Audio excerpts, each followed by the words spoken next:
I would like to underline 2 or 3 points that have been made right now that are, I think, extremely important. First of all, the link between terrorism and atomic weapons. In many cases, some people will say it is a pretext today. There is the French strategy paper, the Livre Blanc, which in 2007 has stated that terrorism was no longer or could no longer be considered a strategic threat because the continuity of the state is not threatened by terrorism. You have said something very important.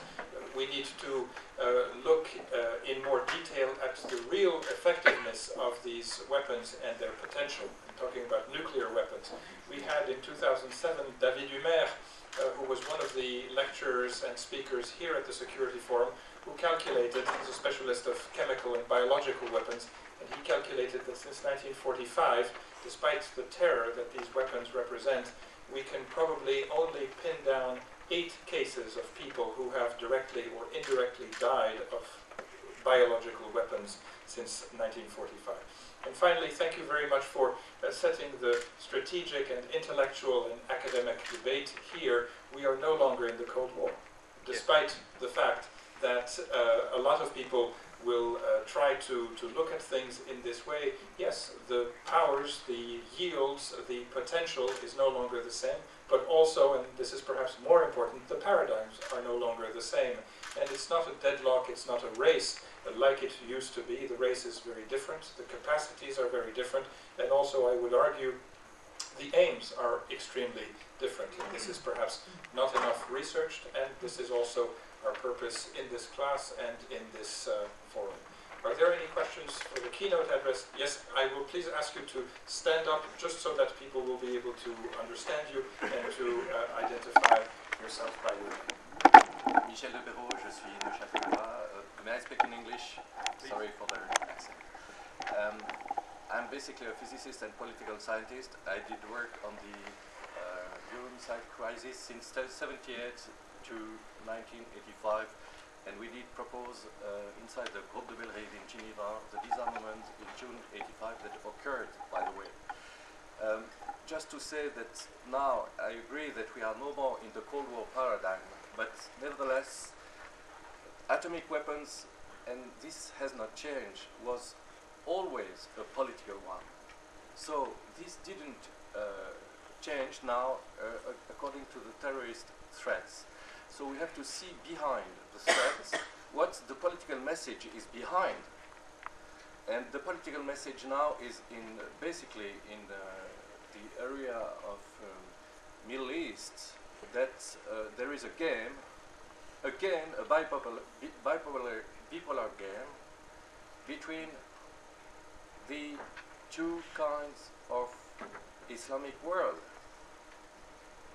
We have basically Shiite and Sunnite world. And this has to be interpreted now in the game that occurred. And it's another game than Israel-Iran. Okay, I'm not sure what your question was, but perhaps someone here on the panel will be able to give a short answer to that. I'm just going to say that the panel, one of the panels this afternoon will look specifically at the question that you raised. But perhaps there can be a short answer at this time. An important aspect is political use, mediatic use. The relevance is to put towards ordinary people. It's a great psychological effect that our president told us, but Middle East is a case really important to understand the real meaning of nuclear possession by Iran of this bomb. Iran could be overwhelmed in 4 or 5 hours, completely distracted by the power of the United States. It's not the case. Probably our thinking could modify and to understand the aim of Iran, what does mean regional power and so on. So, in my opinion, the gravity of situation, of the general presence of bombs in the arsenals is obviously is a fact, and we tend to eliminate every bomb, but it's not the case to exaggerate the menace only to threat people. Thank you. I don't know if there's a short question in the audience.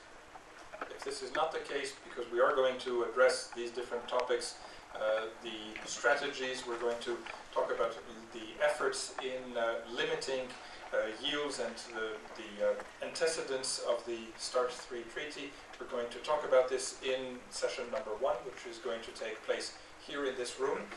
We're going to be talking in LLC 1, which is just behind this door at the end of the hallway to the left. There will be a second panel that will address limiting the effects of war, and we will talk here in many ways of international humanitarian law, but we'll also be talking about nation building and peacekeeping efforts.